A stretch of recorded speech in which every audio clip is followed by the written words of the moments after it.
You can now access Huda TV anywhere, anytime, on the go. Enjoy watching all your favorite programs on Huda TV mobile application. From now onwards, you will not miss out on any of our programs. We have added a couple of engaging features such as Quran recitation featuring your best Quran reciters, Ramadan timetable to help you keep track of your fasting, prayer times, adhkar to bring you even more closer to Allah, and zakah calculation. Do not forget, we are streaming live right in the palm of your hands. Huda Mobile, with you everywhere you go.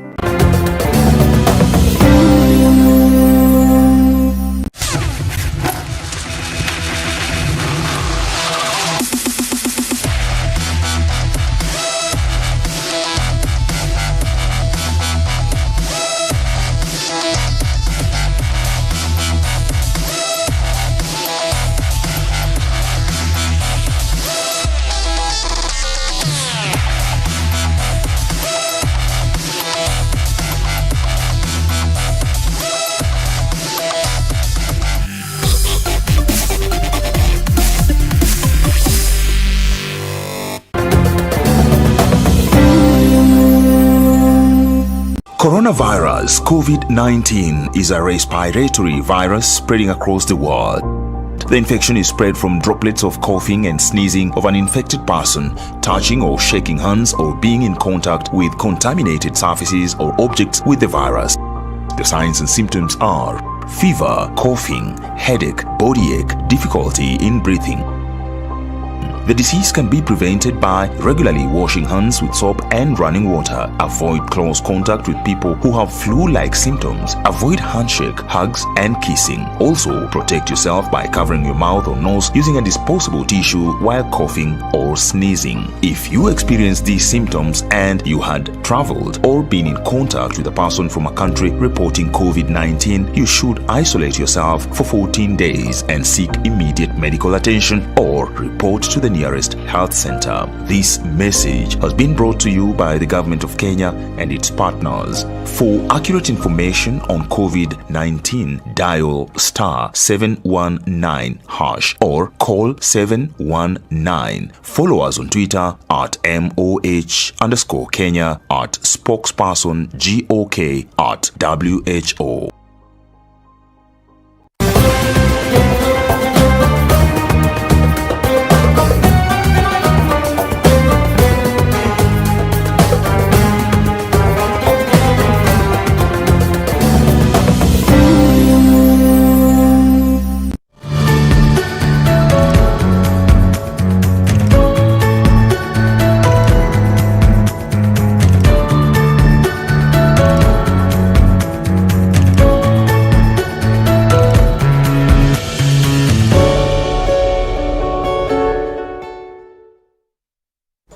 Assalamu alaikum warahmatullahi ta'ala wabarakatuh. Karibu sana mtazamaji kwenye kipindi chako pendwa Nasaha kwa Umma. Natumai umekuwa na weekendi mwanana ambayo imekuwa na fanaka sana.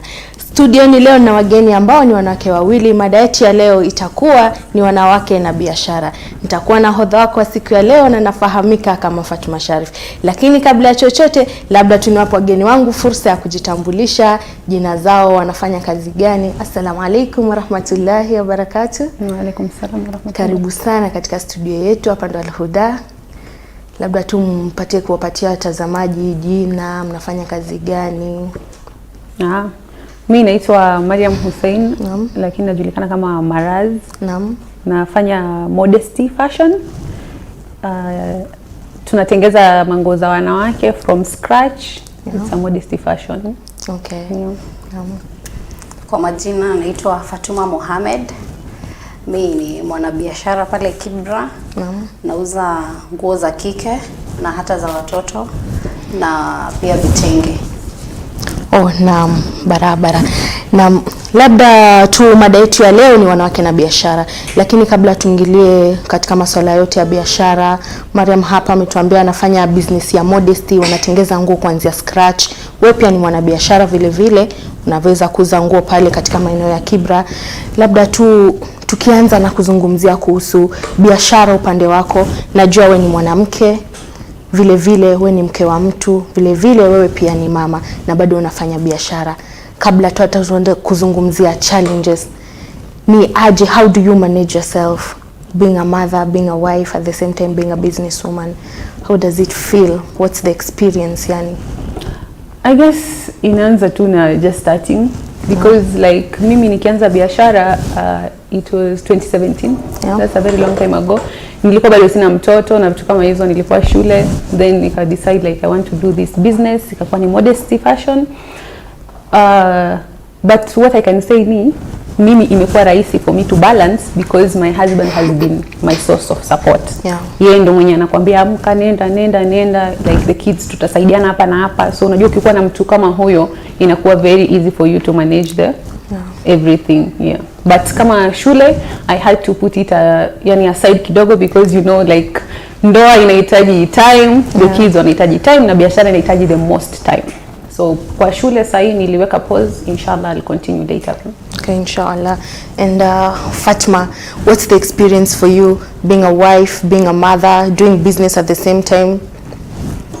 For me, it's a big challenge combining those three.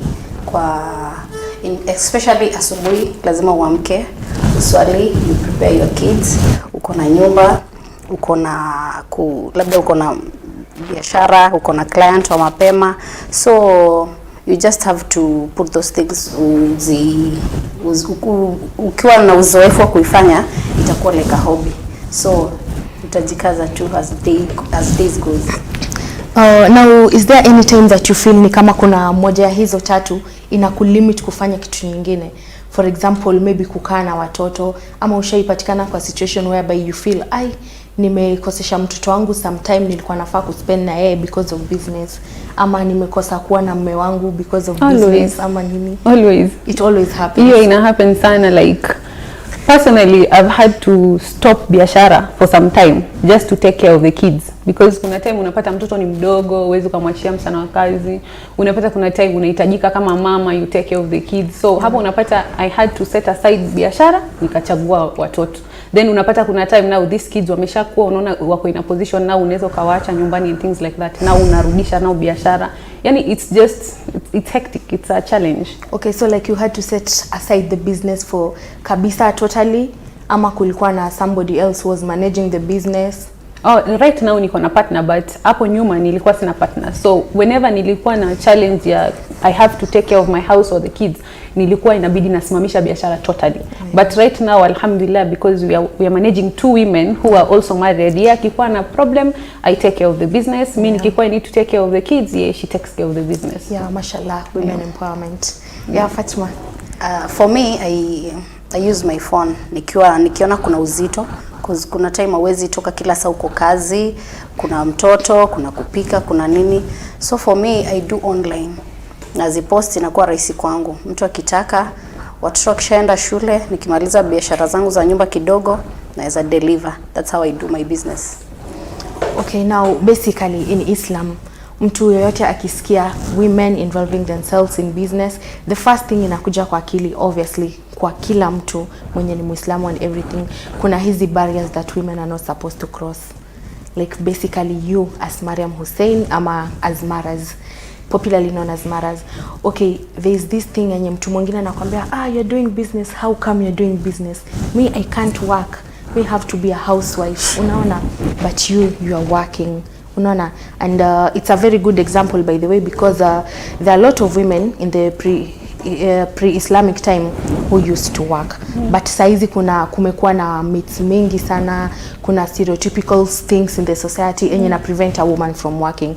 You see, but you are working. So your experience ya getting a husband mwenye amekuallow kufanya kazi, mashallah unafanya kazi at the same time you're managing your house, how is the experience in itself? As in, how do you feel?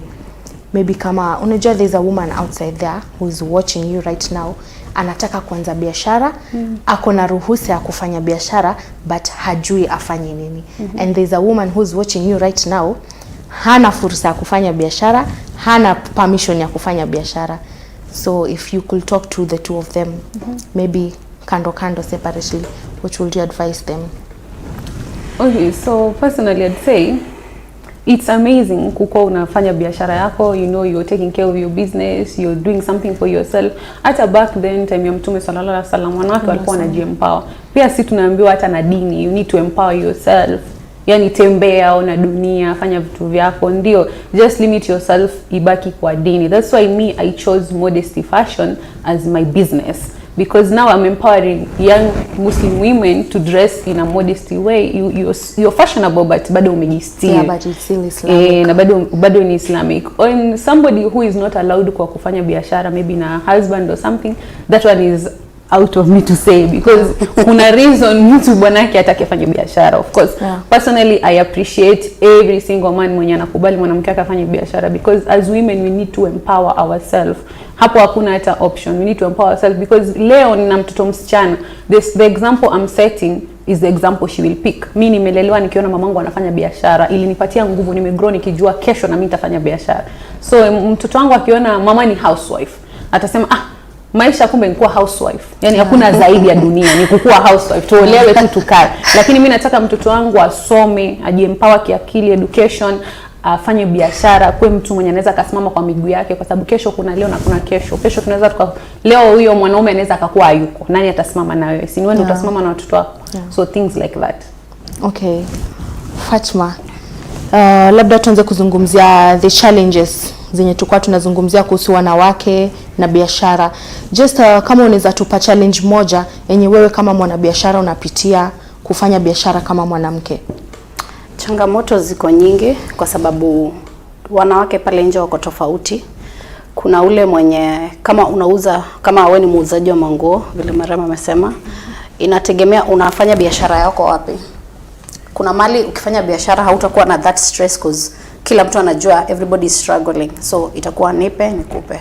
But life pale kwenye huko unaweza kuwa mtu anatamani hiyo stara na hawezi mnyima kama kitu kama mtandio ama hana kabisa, lakini anakuambia atapata kulipa polepole. Sasa hizo ni challenges. Kuna saa unaweza mpa akatae kulipa, utafanyaje? And you don't want to get into conflicts kwa sababu ya nguo. So since ni nguo ya stara utaacha, but you learn in the process. So unaenda, niko na challenges mingi, so unaenda ukilearn. Hivyo naweza sema kwa biashara iko na challenges, nataka ujitolee because you meet different people. Okay, kwa hiyo kuna hiyo masuala ya sana watu wengi duniani wanasema mwanamke ndo adui ya mwanamke mwenzake. Kweli? Wewe umeanzisha biashara yako, mtu anakuja pale dukani, anakopa kabisa, anakuambia nitakulipa wiki ijayo. Wiki ijayo ikifika, mambo tena, nipe hiyo wiki nyingine. Lakini wewe ulikuwa umeshapanga mipango yako. Mtu fulani akileta hii pesa nitaleta stock nyingine. Waona sasa? Lakini huyo mtu akikosa kuleta ile pesa, biashara je? Inategemea. Sasa kuna mtu mwenye anaweza kuja tu kuchukua hiyo nguo atafute beef na wewe. Cause kama unajua hii kitu ni biashara na labda ndio mapato yangu nategemea hapo, wewe labda una ofisi yako. Ile ndio ofisi yangu, you have to respect that. So usikuje uchukue kitu ya mtu and you know you have to pay. Unaona? Alafu haujachukua, unataka iweje sasa? Kwa mfano, hujalipa kitu ya mtu, wewe unatarajia kwaje? Kuna mtu anachukua anajua labda hana, lakini hapo nitamwelewa. Lakini kama umekuja kuchukua ndo watu wakosane, that's not good. Okay, Mariam. Labda kama kuna any challenges zenye wewe unapitia kwenye biashara yako kama mwanamke wa Kiislamu? Yeah, challenges ni mingi, but personally right now challenge kubwa sana ni modesty inabadilika. Kama ile time, yani like right now ukitengeza nguo yenye iko fully modest, yani mwanamke amejitanda. I have a friend, yani alikuwa anatengeza jilbab na hizo vitu kama hizo, but biashara ikaenda chini kabisa kwa sababu sasa watu wanafollow vitu watu wanafanya kwa social media. Social media is running the world. So ukiingia Instagram kama ni dress, wasichana wanavaa dress haifiki chini kwa mguu. Kiatu lazima ionekane. That's not a dress that mtu anaweza kaenda na msikitini. Now we are trying to keep it modesty. So unaona hiyo ni challenge because people will not buy from you if you're not making what they want. Now what they want, it is not fully modest. So biashara yangu sasa that is the biggest problem. Is the biggest challenge. Okay, now Pia tukizungumzia biashara, of course nyinyi wote mnafanya biashara ambayo inahusiana na nguo, lakini pia wanawake sana sana, pia tukizungumzia wanawake wa Kiislamu wanafanya aina za biashara tofauti tofauti. Maana wewe uko na ruhusa ya kutoka nje, mashallah mume wako anakusupport, he's your number one fan, mpaka umeweza kufungua duka yako, kufanya biashara yako. Lakini pia kuna mwanamke pale nyumbani ambaye anatamani kufanya biashara, ako na ruhusa ya kufanya biashara, lakini si biashara ya kutoka nje. Ile kutoka nje kwenda kufungua kibanda labda CBD au sehemu nyingine yote. Kuna biashara yoyote ambayo unaweza peana kama idea kwa mwanamke kama huyu ambaye anaweza fanya biashara ilhali akiwa nyumbani? Yeah. Unajua watu wanaangalia biashara in terms of yani unauzia watu. But biashara it can be a service. For example, yani kama wewe ni mtu unajua kusuka, there is no need sasa ati lazima uende ukue msusi. Unaweza ukatumia your talent to actually teach watu wengine kukua wasusi. That is a thing that unaweza ukakuwa na classes kwa nyumba yako, depending on how umeelewana na bwanako. Unaita students one by one, labda leo mmoja kesho mmoja, depending on venye wewe umejipanga. Then kuna mtu mwenye anajua mambo na manicure, mambo na pedicure, yani vitu mingi. Kuna mtu kama mimi unajua mambo ya fashion, unajua cherani. Kama huwezi patiana goods, you can give service. It's not just the goods, si kuuza tu. Unaweza ukapatiana service na you earn from it, and still you can earn from it from your home, depending on how umeelewana na mume wako. Okay, kulingana na kitu Mariam amesema, pia inatuleta kwa hiyo point yenye wanawake siku hizi wana hiyo tabia kugombana na waume zao. Mume wako amekwambia usifanye kazi, sitaki ufanye kazi maana sitaki uende sehemu fulani. Kwa hivyo there is a need of hawa wanawake ambao wako already empowered, at least kufanya hizi motivational talks kwa society to other women, kuwaonyesha si lazima utoke kufanya biashara. Kuna vile unaweza fanya kitu nyingine kufanya biashara. So wewe kama Fatma, ushaikuwa na any event umeattend kama hiyo motivational speaking for women, ama we mwenyewe personally ushaifikiria kufanya kitu kama hiyo kwa wanawake wengine? Maana kuna njia nyingi sana za kutengeza pesa, si lazima utoke. It's true, like kuna beadwork, unaweza fanya hiyo, si lazima utoke nje according to vile mume wako amekukataza usitoke. Kuna beading, kuna hiyo Mariam amesema kusonga nywele, kuna kushona, kuna kazi kama hii ya kushona sanda. Unaweza kuwa na pesa ilhali unaifanyia nyumbani, uko na cherehani and everything. So itakuwa tu sawa, you'll be working na bado utakuwa nyumbani, you maintain ile heshima ya mume wako. Kama amekukataza and see that you are lacking anything, you just want to be busy, you can be busy but still be around the house, according to me.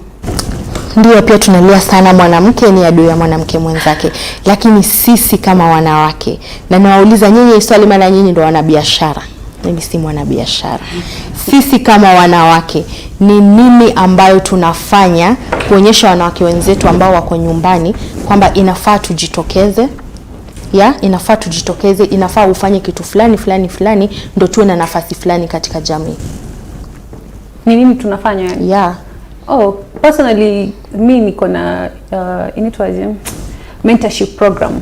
It's a mentorship program. Tunatembea, tunaongelesha women on how to invest pesa zao, how to save, businesses ya kufungua sana wanawake peke yake, because it's a mentorship program, iko open to men too, but mostly tunashikilia wanawake sana. So hiyo mentorship ilikuwa Kibra, na tukakuwa tunafanya ma events na vitu kama hizo. So this mentorship, mkikutana na wanawake mnaonyesha there is more to life than kukua pale penye mko. Unaweza ukajitokeza, unaweza kusoma vitabu za biashara. Biashara si unaamka tu unafanya biashara pia. Unaweza hiyo simu yako uko na Android kwa nyumba, unaweza ukagoogle ukajua which biashara sasa nikifungua itanisaidia hivi na hivi, how nita invest pesa yangu hivi na hivi. Mwingine alisema hawezi fungua bank account kwa sababu hana pesa. Nikamwambia mtu unafungua bank account, pesa itaingia. You save that 20 shillings, unauza viazi karai, 50 bob kurusha kwa account. That is how you train yourself. That is how you become what you want to become. Huwezi tu amka una expect utafungua leo na ukue millionaire leo. So the mentorship program is there to mentor women on how to go about it. Okay. Na Fatma, nimekuwa nikizungumza na wewe, pia ulikuwa unaniambia kuna hii program ya wasichana, hiyo ya kupeana pads and everything. ina include pia kuwa motivate our girls in terms of your program ni ya wasichana tu peke yake, ama during that program kuna ile mentorship kwa ladies? Hiyo yetu ilikuwa ni girl child. In fact hata si ati ni either angel or anything, ni kama me and my friends, we kama kitu kama sadaka tulijaria ile we call them, as in kitu yenye haujai, ile ilmu yenye hujapewa hauwezi taka mtoto pale chini asipate hiyo elimu. Sasa kama maybe utapata wengine hawana wazazi, mnawaongelesha, you get challenges zao iko hivi na hivi. Sisi wenyewe tu tunaamua kama marafiki, we contribute and buy them. Ukule mwenye kona personal issue, akiona huyu ako comfortable kuongea naye atamuongelesha. Akiona huyu, then tulikuwa na kitu, tulikuwa tunaenda group nyingine ya parenting, we used to go with our kids. So hapo nilifurahia hiyo nani, kwa sababu tulikuwa tuna spend na like 4 hours. So ukijua uko na biashara, utafanya biashara yako ukijua Wednesdays tunaamka asubuhi, we prepare, tunaenda tunacheza, you get different parents, ilikuwa mostly wanawake, huyu anakutolea hivi na hivi. So we learn, unajua huyu ako hivi, huyu ako hivi, but alhamdulillah when you, yani ukiwa exposed you get to know a lot of things. Unajua hapa iko hivi, hapa iko hivi, na discipline, na hiyo vile umesema kuweka 20-30 discipline, knowing that kuna kesho. So you have to be disciplined with anything you have, even the little you have. Hiyo 20 bob kesho inaweza kukufanyia kitu cha maana. So usione ati hauna completely. Hiyo 20 unaiweka 20. Inshallah tutakuja kuweka 50. Hivyo ndo watu wanapanda. A million without 20 bob, it cannot be called a million. So you need that 20 bob. You have to have a start from somewhere. Okay, na kuna ile swala ambayo mlikuwa mnazungumzia, umefanya biashara, umekopesha mtu. Tulikuwa tumezungumzia kabla show ianze. Alafu huyo mtu amekuja amekulipa pesa yako, lakini anakulipa kidogo ama hajakulipa yote. Wajua kuna biashara nyingi sana zimeanguka kwa njia hiyo. Maybe ni labda mtu ameanzisha business but hajapata ile business. Unajua kabla ufanye business lazima uwe na business mind, maybe umejipanga, but pia kuna watu wengine wanakuwa wamesomea business. Kwanza kabla tuende, wewe umesomea business? Yeah. Ulisomea business? Na wewe? Mimi sijasomea business. But ni kitu sijamaliza ile kitu nafanya a lot of online business courses. Ziko online mingi sana, yani for free, zingine unalipa. I do them a lot because shule the degree one sijamaliza. Okay, kuna hiyo enye umesomea na iko ndani yako, it's within you. But pia kuna mtu anaanzisha biashara lakini hajajua exactly biashara ina entail nini ama nini. So ikifika kwa situation kama hii, amelipwa pesa but hajalipwa pesa full. At the end of the day, siku ya kuleta stock ashatumia pesa yote. Unaona, hiyo ni biashara itaanguka, ni time umewaste, unaona, na vitu hazitakuja tena. So ni nini exactly enye inafanya mtu akue successful in terms of, ndio kuna mtu anafanya biashara ya kukopeshana lakini biashara yake hijawahi anguka siku hata moja. Yani akili gani anatumia, ama kuna specific way you treat it? Discipline. Number 1 rule ya business, discipline.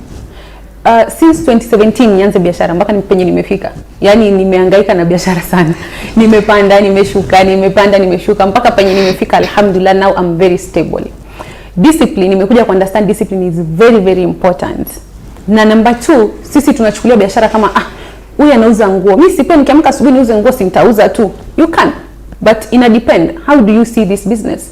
Ukikaa unajiuliza maswali kama 5 years from now, where is this business gonna take me? Hii biashara ina malengo gani kwa maisha yangu? What is it supposed to pay? Is it supposed to pay your rent? Is it supposed to pay, yani maybe your snacks? Unajua watu tofauti. Mtu anafanya biashara apate pesa ya mtandio peke yake. Mwingine anafanya biashara anataka kulipa rent and maintain the life they are living. Ukikuwa malengo yako ni kubwa, you have to now take that business seriously. Chukua hizi courses. Mimi na advise sana wasichana waingie online. Me I was advised also. Unaingia online, unafanya these small short courses za biashara, entrepreneurship, communication, saving, marketing. Hizo ndo biashara zenye, hizo ndo courses zenye zinasaidia mtu to think outside the box. Kuna mtu anauza sambusa, lakini ukiingia account yake utaamini anauza sambusa. Na kuna mwingine anauza sambusa lakini anakuambia hii biashara haina profit, ni 200 tu 300. And they say the same thing because their minds are not the same. Kuna mtu hapa malengo yake tofauti na huyu malengo yake tofauti, na huyu ana drive the business in a direction that huyu mwingine ana drive the business in. So discipline na empower your mind in the business you want to do. Kishajua ni business ya nguo, now ask yourself, look for the competition. Jua competition ni hivi, jua hivi na hivi. Yani just have yourself in check before uruke tu. Na Fatma, kuna hii shida wanawake wanapitia. Unataka kuanza biashara but you cannot access the funds. You cannot access the funds in terms of capital, ama ndio umeshaanza biashara, ikianguka kidogo tena haujui mali utatoa tena pesa nyingine ya kuanzia. I think it's a challenge in a way. Kuna kitu inaitwa kila mtu ako na goals zake, si ndio? As for me personally was stick kwa biashara moja. Like nikiona kuna kitu inaenda msimu, si ndio? Like sasa nikiona ni msimu wa kitu fulani, mimi ama go getter.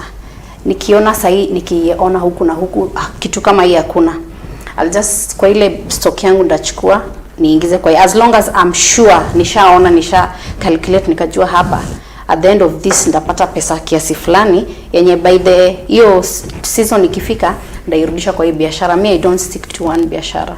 Nikiona hii hakuna, kama ni wapi I'll go buy hivi na hivi. For me I don't stick to one biashara, and being disciplined, and we learn from mistakes. Hivyo ukishajua umepeana pesa haijarudi janini, sikuna next time. So for me I'm learning kwa process tu mwenyewe.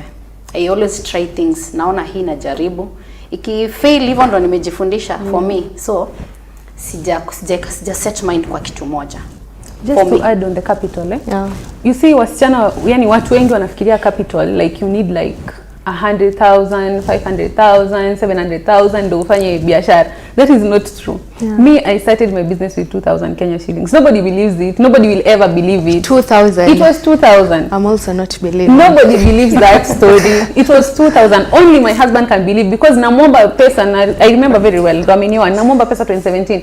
Please, I want to start a business. Alafu sikuwa na knowledge ya biashara na vitu kama hizo. Then he's like, unafanya biashara gani? Mimi sielewi biashara. I cannot give my money to mtu mwenye hata ajui biashara anafanya. Then I'm like, wewe nitakuonyesha wewe. Then I went and took the 2,000 from my food money. Nikachukua 2,000 nikaenda Isili. I bought nilinunua yani material 2 ya dresses 2. Nikavaa hizo dress, nikapiga picha. Somebody asked. Nikachukua hiyo pesa. Kesho kutwa watu 3. Kesho kutwa. Biashara inahitaji subra. If anything inahitaji patience, because biashara mpaka isimame venye mnaona kina LCY Kiki, kina nani, kina Mr Price, it will even sometimes take even 3 years ndo usimame hivi useme leo mimi na biashara. So it needs a lot of patience. Hiyo 12,000 uko nayo, hiyo 500, just start the business. Don't wait. Hakuna mtu atakuja kukupatia hiyo 500,000. Biashara grows slowly with a lot of patience. Okay, so unajua this is way more of ideas. Yeah. Ni idea yako ulikaa chini ukaiplan vizuri, which means pia kuketi chini na kupanga idea before uiweke into action, because ukiambia mtu ulianza Maras na 2,000, okay, ni ngumu kubelieve because mtu hajui hiyo idea ulitumia. And pia saizi hiyo biashara yako vile wewe ulianza ni tofauti na vile mtu anafikiria. Unajua sasa mimi nikikaa chini nifikirie kwanza biashara, sitafikiria vile alifikiria. Kununua material mimi nivae mwenyewe, nipige. Sana mtu akikaa chini kufikiria kwanza biashara, anafikiria wacha ninunue nguo niuze. Unaona? Okay, but I think the strategy she used is sana kwanza hizi biashara za nguo, mtu akikuona umevaa kitu anaona hii kitu ni smart. Mtu huwa consider maybe ni smart kwake, haitakuwa smart kwangu. Unaona? But business wise it was a good strategy, because umevaa nguo mtu ameona this one is nice, so anataka pia yeye kuivaa. Pia ngare. Kwako ilikuwa benefit. Ilikuwa very big benefit na imefanya mpaka saizi umefika malenye huko. Now there is the business and the family life. And now family life simanishi ile society vile society nafikiria. I mean family life in terms of religion. Wewe una manage je hizo, kuna hizi shields watu wana throw shades na shields kwako, unasikia mtu anasema yule ni Muislamu, mimi hata nashangaa mume wake anamwacha anafanya kazi aje. Hata maybe kuna mtu atasha ku approach pia akakuongelesha akakwambia hapana, ufai kuacha kufanya kazi. How do you deal with this type of people? You ignore them. Sasa utawafanya aje? Utakataza leo huyu kuongea, kesho mwingine asubuhi atamka kiongea. You cannot tell people what to say. People will always say what they want to say. And what they want to say has nothing to do with you. It has something to do with them. It's their thinking. Yeah. So huwezi lazimisha mtu afikirie venye wewe unafikiria, na I understand things from your head venye wewe una understand. Yeah. On yani kumambo ya dini na biashara, me I think personally nimekuwa na hiccups ndio, lakini I'm trying so much. Whatever clothes we make inastiri mwanamke to a point that at least ni kitu anaweza kaingia msikitini, na hata kama hata swali because labda inafika kwa magoti ya kinama itapanda juu. It's something that anaweza kaingia msikitini na asifukuzwe because yani understanding point ya business sahi na Islam inakuwa ngumu because ya society imetumold now in a way that business, fashion, modesty, lazima kuna some type of way you need to look. If you're not looking that way, it's not working for you. So how do you deal with such type of people? For me, ukiamka, what you're focused on doing, I don't think kama anybody can change what I want to do for me. So kibiashara hakuna mtu anaweza kukustop usifanye, and this is my business, my personal business to deal with. So what I'm doing, as long as it makes me happy, for me that's my business. I don't care. Hakuna siku hata moja ushaigombana na mtu kabisa ile serious? Oh, me I actually nafanyaga hivyo sana. They know. But kitambo, squeeze I grew up. Nilirealize napigana vita siwezi shinda because I'm telling you, people will always have an opinion and it has nothing to do with you. It has something to do with them. It's their own issues. They have their own personal issues and their own beliefs, so they just put it on you. But nowadays, patience. I'm learning something called patience. Mtu akiongea piga block, leave it.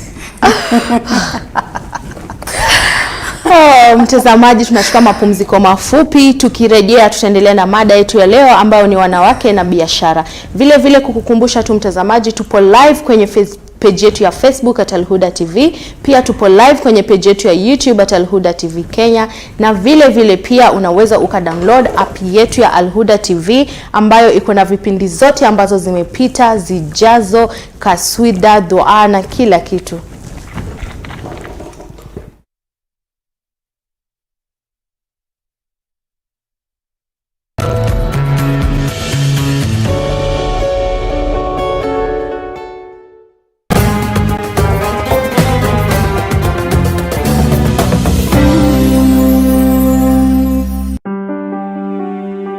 You can now access Huda TV anywhere, anytime, on the go. Enjoy watching all your favorite programs on Huda TV mobile application. From now onwards, you will not miss out on any of our programs. We have added a couple of engaging features such as Quran recitation featuring your best Quran reciters, Ramadan timetable to help you keep track of your fasting, prayer times, adhkar to bring you even more closer to Allah, and zakah calculation. Do not forget, we are streaming live right in the palm of your hands. Huda Mobile, with you everywhere you go.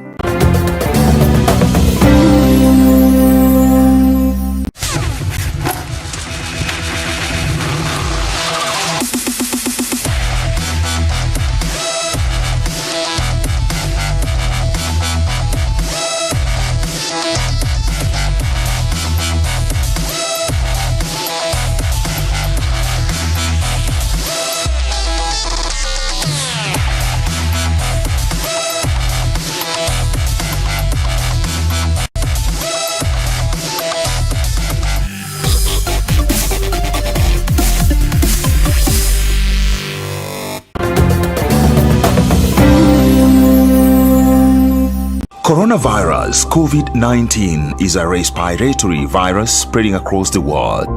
The infection is spread from droplets of coughing and sneezing of an infected person, touching or shaking hands, or being in contact with contaminated surfaces or objects with the virus. The signs and symptoms are fever, coughing, headache, body ache, difficulty in breathing.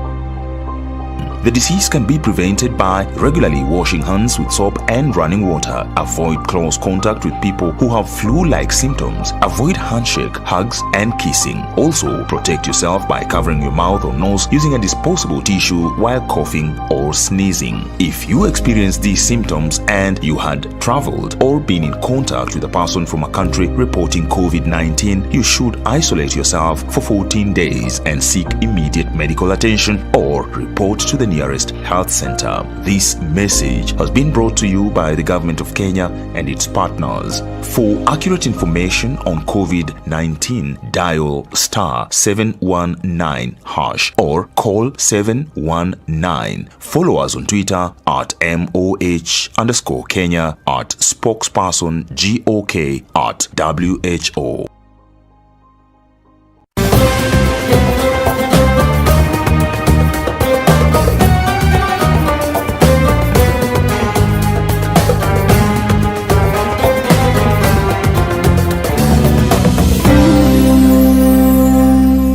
Bismillah.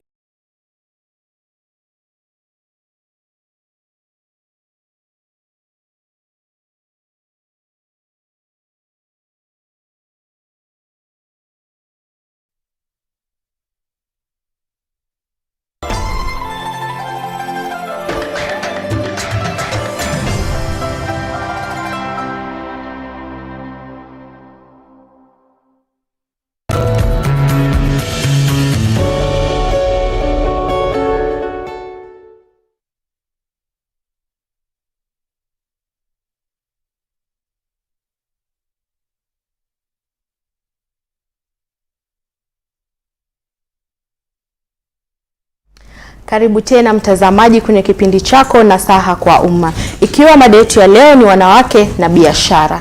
Na tumerudi tena kuendelea kuzungumzia kuhusu wanawake na biashara. Kabla tuchukue mapumziko mafupi, tulikuwa tunazungumzia kuhusu wanawake, how they access funds, vile watatoa funds, maybe kama ulikuwa umekopeshana, kuregesha pesa kwenye biashara so that business yako irudi kuwa stable. Now tunataka kuzungumzia jinsi wanawake wanaweza fanya, ama ni vitu gani ambazo wanaweza fanya kufungua duka. Maana mtu ako na biashara yake, maybe anafanya online ama ako na bidhaa nyumbani, anataka kufungua weke pale dukani. Lakini imekuwa challenge sana, maana mtu akifikiria kufungua duka, kuna vitu fulani ambazo mtu anahitaji. Unasikia huwezi fanya biashara maana hauna kitu fulani, huwezi fungua duka ambako uko na kitu fulani. Je, ni vitu gani hizo ambazo mtu anahitaji ili aweze kufungua duka? Unahitaji stock, unahitaji license ya government, ya city council. Basically that's all you need. Hizo vitu mbili. People have this idea like you pay a lot na vitu kama hizo, but city council you pay them like 4,000 per year. That's a lot of money depending on the business unafanya. So kuna watu kutofanya biashara ya kufungua, yani kufanya biashara na not opening a shop ina work for them. But kuna watu kama mimi nilikuja kurealize working from home is not making me the profit that I want.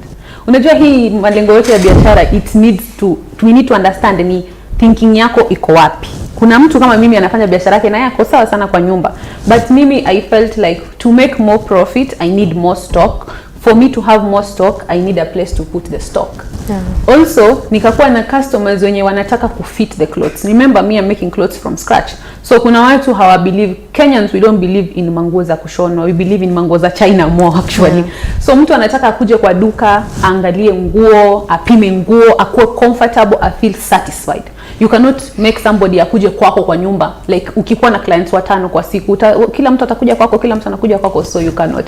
So that's why me na advice mtu kama biashara yako ni kitu yenye unataka ikuwe long term and it's big and it has a lot of stock, yani it's better ufungue duka. Na duka kwa city council ni hiyo 4,000 na you just need stock. Kuna any challenge Fatma ambayo umekuwa nayo in terms of unataka kufungua biashara yako uweke kwa duka, lakini unasema wacha tunaendelee kuifanya online? As in business yako iko more successful online ama sana una plan kuifungulia duka?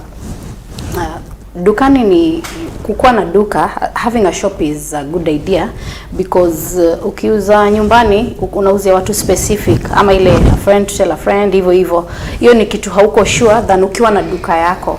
Kuna wale wapita njia, kuna ule ataona yeye ameona ile hizo display zako hivyo. So for me I had a shop, hiyo duka yangu ikavunjwa. So now I have to hiyo kuuza kwa nyumba cause mpaka nijipange. So unajua kila kitu lazima iharibike kwanza. So nikisha settle inshallah I'll open a shop. For me having a shop you'll be more serious ukiwa unauza online. Okay. Na kuna hizi vitu ambazo mtu anataka kuanza biashara lakini hajasomea business. Sana sana mama zetu labda wa kitambo, unajua kitambo hakukuwa na hizi masomo ambazo ziko saizi. Saizi alhamdulillah unaweza maliza high school, ukaingia college, university, ukateka business course. Naam, kuna mama fulani hapo nje hajafanya business lakini bado yeye ndo anafaa kusupport the family. Lazima engage kwa business ndo afanye nini hawezi kukimu familia. Kuna vitu gani ambazo anafaa kuwa nayo in terms of discipline? Mezungumzia discipline lakini mezungumzia discipline in terms of money. Na kunaweza kuwa na discipline in terms of money, wewe mwenyewe time yako ama nini, hizo vitu ambazo zenye anafaa kuwa nazo ndo at least keep up kwa hiyo business. For me business is passion, kitu ya kwanza.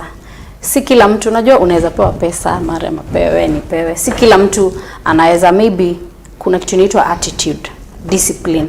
Jua kuclick na watu. Unaweza pata customer anaweza kukupimisha duka mzima na hata nunua. So unataka kuniambia you will insult that person? Hapana. Unafaa kuwa na subra. Unafaa kuwa kama uko na hiyo passion, utamsmailia tu ndo at least akuja next time because you don't know mwenye anakuja hapa. Unaona maybe anafanya hivyo leo, kesho atakuja nunua hata vitu za 30,000, 20,000. Alikuwa anakupima imani yako. Kuna mwingine unaweza enda kutukane kisirani toka hapa, unaona vitu kama hizo. So inafaa kwanza na wewe ukuwe na passion ya kufanya hiyo biashara. Si kila mtu ako na hiyo passion. Kuna mwingine anataka andikwe, alipwe.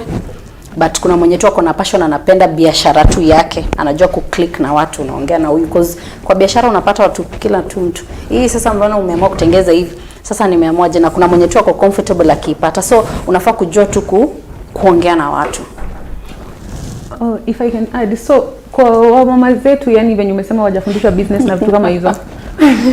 Mimi mamangu is the biggest business woman I know.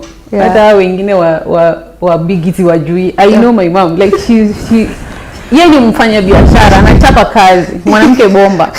So like lakini now the problem is mama zetu they were not working for tomorrow, for a better tomorrow. Like kama yani sijui nikueleze vipi. Wao walikuwa na work to provide. They do business to provide. Mama zetu wanafanya biashara to provide for us, for their kids. They don't see past their kids. That is why now mimi na emphasize on the young ones. Sisi wenye tuko sai. If you cannot get education, si kila mtu ako na bahati ya kuenda kufanya degree. Trust me, kuna online courses zenye unafanya na wewe na mtu wa degree mko hivi mnapatana yani. Do those courses. Don't work for providing.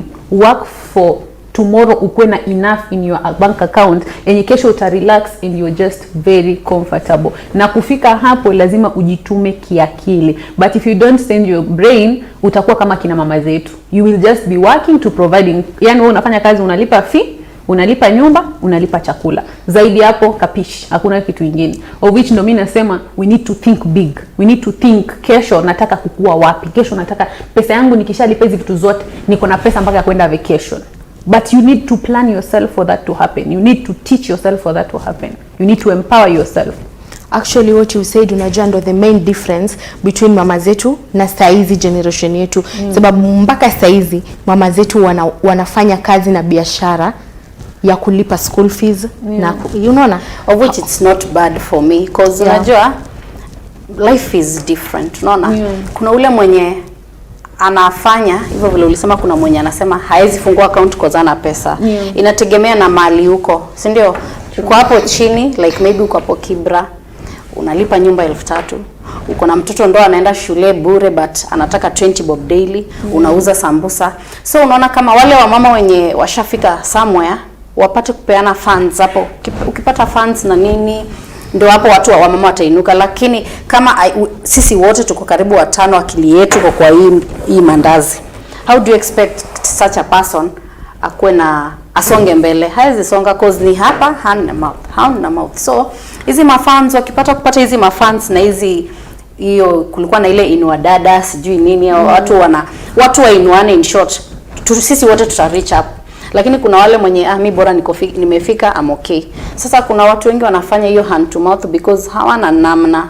Hakuna vile watafanya. You have kids, uko na nyumba ya kulipa, uko na watoto. Siwezi sema nita save and I have my kids kwa nyumba atokate kukula because I'm saving. But So, I think there's funds. There's a need, fine, but tuseme kuna ugonjwa. Najua si kila mtu kuna NHIF. Yeah. Life is kuna shida pale chini. Yeah. Kuna maisha pale mazito, yani ile yenye ukiwa kuna mali huko unashukuru alhamdulillah. Yeah. But target ya watu wengi, I'm sorry to say, kuna target ya watu wengi wanaangaliaga class. But ule mwanamke mwenye amepata shida, angalia hawa chini watakujaje. Yeah. Kuna mtu anapata mdomo. Ujageuka, huyu ameungua na mafuta. Ujakaa vizuri, landlord ndio huyo. Ujajieka vizuri, ndio hiyo kule imefika. Unaona sasa mtu kama huyo. Yeah. Assalamu alaikum. Assalamu alaikum. Wa alaikum salaam wa rahmatullahi wa barakatuh. Karibu sana, nazungumza na nani na tupigia kutoka maeneo gani? Naam. Kutoka Mombasa. Naam. Sikufurahia vile dadangu vile mwingine tujua anaitwa nani, tujue kwa ni nani yule mweupe. Amesemaje? Sababu watu wa zamani maisha ilikuwa ngumu sana kwao. Naam. Kuketi ni ngumu. Naam. Hakuna family planning. Naam. Wazazi wetu wanazaa. Wanajua riziki ni la watu. Naam. Ndio wanafanya kutulisha, kutuvisha, wanashinda kusefia kia hawana hiyo akili. Akili wako naye. Naam. Lakini maisha ndio ngumu sana. Uzai mtoto, watoto 13. Wote wanaenda skuli. Naam. Wanataka mavazi. Wanataka kitabu na kalamu. Naam. Kuna ugonjwa. Utasaidia vipi? Naam, ndo biashara unafanya pengine ni kitu kidogo, mama anauza pengine ni maziwa. Naam. Ndio anauza tomato, kitunguu anakaa anauza. Akipata ile kidogo anaweza kosa hata mseme leo mtakunywa tu maziwa, hakuna kitu. Na kila siku unatoka unaenda kutafuta. Itakuwa ngumu sana. Hata sasa maisha bado ni ngumu. Kusave ni ngumu kama huna bwana vizuri ya kukusaidia. No. Pengine hana kazi, mama kazi, pengine uzungushe nguo uende hapa na na pale, ile unapata kidogo, watoto unataka kuwasomesha vizuri, huyu ako university, unaona huyu ako secondary, huyu ako primary, itakuwa ngumu sana. Pengine ukisema wacha nisaidia 500 ndio kesho chochote ikitokezea nina kitu. Hata hiyo inakuwa ngumu.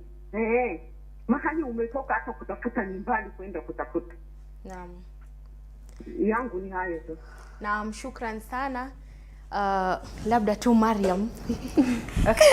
I think alinisunderstand. Naam, itabidi umemjibu mama yetu Amina pale nyumbani, labda hakukuelewa vizuri kitu ambao ulikuwa unazungumzia. Lakini nafikiri tulikuwa tunatofautisha kuhusiana na mama zetu wa zamani na jinsi ambavyo saa hizi wanawake wa kisasa ambavyo wanafaa kujibeba. Labda tu mueleze tena. Sasa kama vile nilisema, like mimi mamangu, yeye ni mwanamke bomba. Mamangu ametulia na biashara. Mimi na respect sana yani wanawake wanafanya biashara. Mimi mwenyewe mwana biashara. Naam. Nikisema si ati sisemi hawakuwa na akili. Sijasema hivyo. Nimesema wanawake wa kitambo, yani maisha ya kitambo. Kina mama zetu, personally mimi mama yangu hakuwa anafanya biashara asave. Alikuwa anafanya biashara atusomeshe. Mama yangu amefanya biashara, akili yake Mariam atasoma vipi? Faruku atasoma vipi? Mandugu zake watasoma vipi? Nitalipa rent vipi? Kwanza hii ni single mother. Wakishamaliza masomo wataenda college vipi? Hiyo ndo akili ya wazazi wetu. Sasa mimi nikasema nahusia wasichana wenzangu. Let us do better than what our parents did. Tukikaa let's fikiria mtoto wangu atasoma vipi? Akishasoma ataenda college vipi? Akishaenda college how can I empower myself nifanye biashara enye kesho mtoto wangu anaweza akafanya vacation, anaweza yani hizi vitu zote, because mimi mama yangu hakuna siku anaweza kwambia ati trip ni kusema nini? Hata trip ya shule alikuwa alipi, kwa sababu hiyo it is not part of her plan. Plan yake, pesa yake iko covered. Umenielewa? But mimi nasema leo mimi nikifanya biashara akili yangu inapiga arafa wangu kesho nataka kumpeleka bouncing castle. Arafa wangu sio kama unanipata. Arafa wangu yani it is beyond ile ya wazazi wetu. But to do that we need to to think outside the box. Yani kwa zaidi, kwa sababu sasa hii maisha inabadilika, si kama kitambo kuna internet. Kitambo ilikuwa lazima ati mtu uende university ufanye degree. Sasa nimesema bila degree, mimi sijamaliza degree, but bila degree you can just go online courses, fanya online courses, understand biashara, open different business. Amekwambia ni mwanabiashara afanya biashara tofauti. I think that is the biggest thing we don't know. Ukifanya biashara tofauti unakuwa na different sources of income, but to get that knowledge you need to meet somebody like her kuambia ni hivi na hivi. Okay, yeah. Ulikuwa unaelezea kitu kabla tupokee simu. Ndio. Kuhusu tu hiyo mambo ya wazazi wetu. Like hivyo vile amesema, unajua kuna, siwezi sema utofauti. Kuna life in the ghetto. Kitu moja watu hawajapata kuelewa. Unaona wanawake wengi wakiwa empowered, unasikia sijui pilot mgani alikuwa nini, lakini life in the ghetto is so hard. Si siri. So huyo mama nimemuelewa, amejaribu kujieka ile maisha hauna. Unaona? Ile umepata ndo ile mnakula. Unaona? Umeuza umepata profit ya shilingi 200. Tuweke 100, tukule 100, hii italipa nyumba hivyo. So kitu watu wanafaa wafanye, au wanawake wa empower wenzake. Wa empower, si ati jili unajua akikukopesha 1,100 atarudishaje, ama 50,000 atarudishaje. Ikuwe ni kama sadaka. Tusaidie mama wenzetu wafike at least kwenye sisi wote tunataka wafike. Lakini kama mama ule mwenye hana kabisa, for real kumwambia a save, it's very hard. Kuna mahali unapata, tulikuwa na ile mradi unaambiwa you save 20 bob daily. Do you know kuna mtu mwenye hata atabebea mtu maji apate hiyo 20 bob, anunue sukuma, ibaki hii 10 ataongezea kesho. Kuna such life. So wao wameichukulia ki that life, unaona? So huwezi expect mtu mwenye akona everything umuexplainia ati kusave 20 bob ni ngumu hata kuelewa, but that thing is real. Kuna mtu mwenye hata 10 inaisha hapati. Unaambiwa watoto kunyweni maji, unawasha moto, wakuwe na imani kutapikwa, lakini wapate usingizi na wao ujiekele. It's so painful. So ukipata kama kuna mradi ya hivi na hivi, tuinuane, tusaidiane. Like to tell her something. Yeah. Umesema ukweli, but mimi nadhani kama amnielewi. Kuna kitu nataka kusititisha hapa. You see this generation of ours, tunadanganyana. Mimi leo kama sina, mimi msinione hapa mkafika niko nao, sina pia. So mimi mwenye sina leo, siwezi nikapata wewe mwenye uko nayo, ukuje uniempower unanipatia, and you don't know what I will do with that money. Now mimi siongelei wazazi, naongelea this generation. Ndio maana nimeinsist nasema watu wajitume kiakili tuma. You cannot go in a place where watu wanapatiwa pesa. Unataka kupatiwa pesa alafu unasema empower me. How are we empowering you? You must have, yani unafaa kuwa na biashara fulani. Sema nauza hii maji example, si ndio? Nimekuambia nafaa ni pay watu kama 10. Niko na hoteli, niko na shule, kuna fundraising, alafu mimi ndo na distribute. Napata upate point yangu. Si atu nitatembea tu nikiwapea. I'm not a billionaire, nitapea kila mtu. Lazima nikuje nione discipline. Kazi yako ni gani? Unafanya nini? Okay, tuandikishiane. Basi nisikupe pesa, nikuongezee bill 6 ya maji. Umeniinua moja niinua. That's my point. Tuinuane with something. Si ati nimekupata umekaa kwa nyumba ati empower women chukua milioni. That's impossible. Ukuwe na kitu. Unauza mandazi, nikununulie 40 liters, unaona? Nikuletee bundles 2 ya ngano. Nikuwekee na iliki na nini na majani. Sija kuinua, nimekuinua. Hiyo ndo point yangu. Okay. Kuwaeka on one page. Maana naona ni kama hatuko on the same page. Kuzungumzia kuhusu wazazi wetu, wazazi wetu ndio hawakupata hii elimu ambayo sisi tunapata.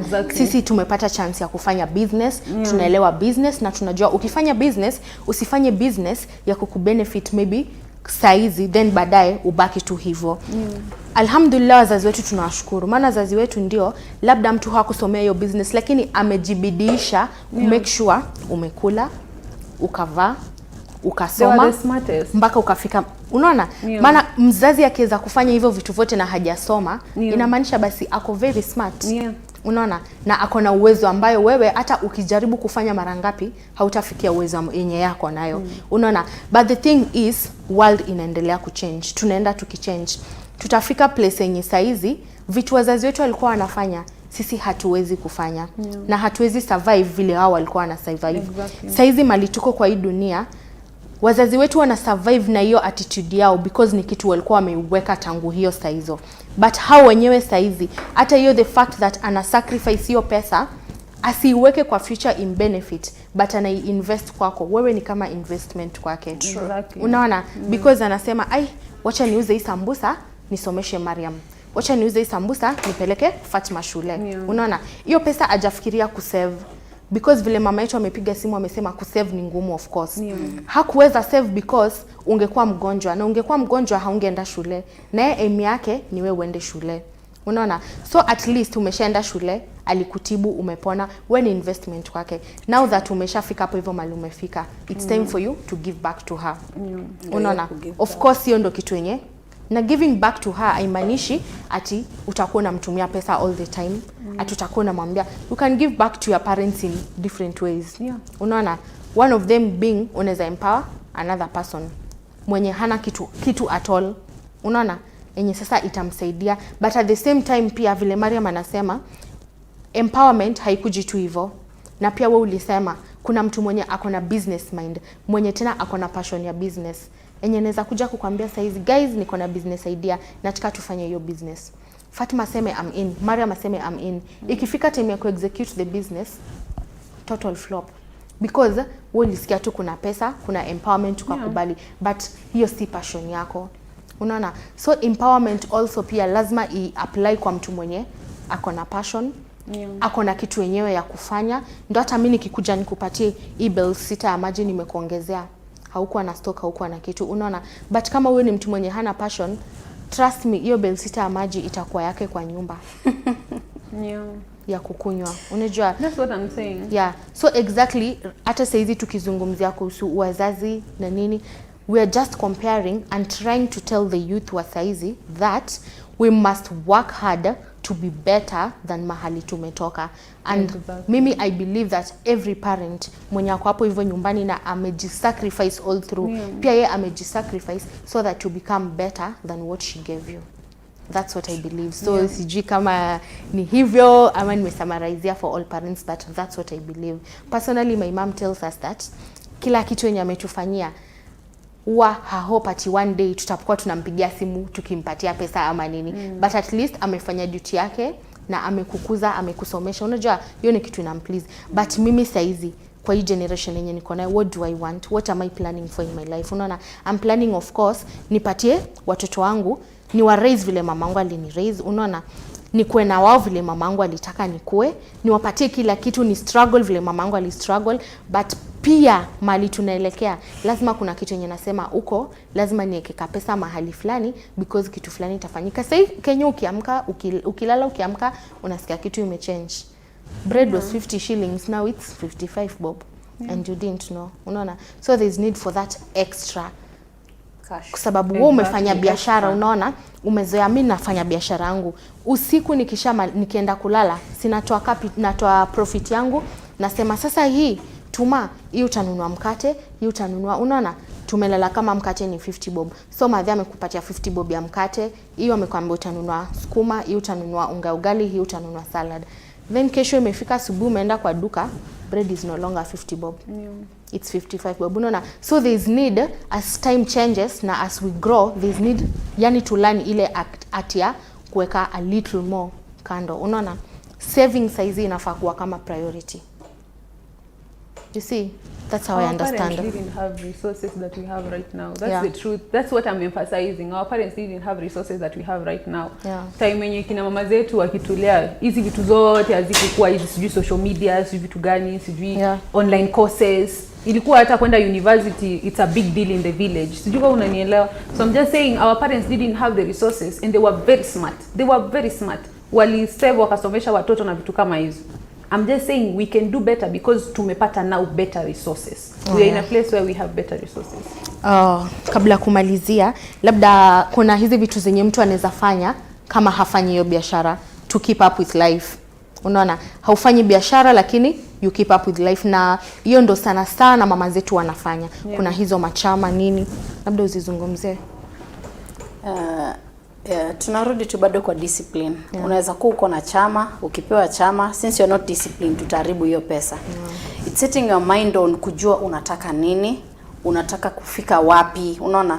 Hakuna mwenye anataka kwenye alikuwa jana ndo akue leo, ama kwenye yako leo ndo afike kesho. Sisi wote tunataka kupanda.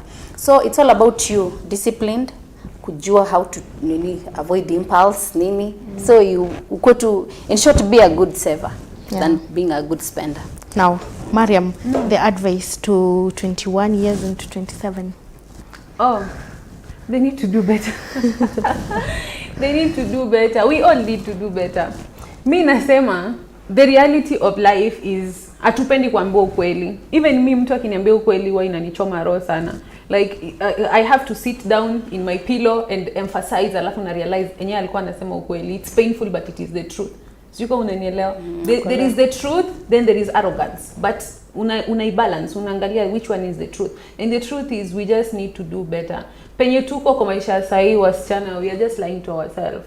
Wasichana wamefocus on either getting a man akupatie pesa, either getting somebody's husband akwe upande, which is okay. Dini imekubali, like enda pazuri. So that one mimi sina shida nayo. But I'm just saying we can do better. Mimi nikienda kufanya mentorship na yani nalia na wasichana. Naambia mimi watu wanasema oh tuko Kibira, oh hatuna kitu, oh sijui nini. Mimi nimelelewa Kibira. I understand to a point, but kuna point mimi inanikataza kuelewa. Mimi nimezaliwa Kambimuru, nimelelewa Kibra, nimetoka Kibira venye nimeolewa. Every time I met people who empower me, I listened. Mtu anakuambia Tuma, you have an Android phone. What do you use that Android phone? Wewe unasema tu ho sisi hatuna pesa, ho sisi mnakuja kutongelesha mentorship mutulipe. Take your phone, look for courses, look for mentorship programs, look for things to attend. Go to Google things that mentor your brain. But wewe unataka ukae hapo crying that you're from Kibira and you're not even doing anything with your life. If you can afford your Android phone, make use of that Android phone. It's the only thing that will remove you from the place you are in. So that 21 to 27 ni hii age yenye tunajidanganya tuko in our safe zone, we are very comfortable, and if you're not comfortable we are crying and blaming society that tumetoka Kibira. Alhamdulillah, yes, some of us got a hand that took us. Sijui kuna nipata, si kila mtu amepata hiyo mkono. But even before that hand that took us, mi nakwambia I used to Google and look for things I knew from the word go. I have to get out of my comfort zone. I need to get my mother out of my comfort zone. Na bado sijafika. I am still pushing myself. So I just want to emphasize on my fellow girls to just do the same. Okay. Yeah, any last thing that you want to say? Any last thing? Okay, I just say alhamdulillah, we learn in the process. Yes, we are all learning. It's a process. Na mtazamaji, ni mada ambayo ilikuwa mada kubwa sana. Alhamdulillah, wanawake na biashara. Lakini kila siku lazima kila mtu empower na kila mtu lazima ajitafutie namna ya kuishi. Unajua, tumezaliwa, tunaishi na tunaendelea kuishi. Na kuishi saizi duniani saizi hakuna kuishi bure. Lazima utafute pesa, lazima uishi. That's the bitter truth. Yeah, it's a bitter truth. Na mtazamaji, nimekuwa na hodha wako wa siku ya leo, nafahamika kama Fatuma Shariff. Mpaka panapo majaliwa, assalamu alaikum wa rahmatullahi wa barakatuh.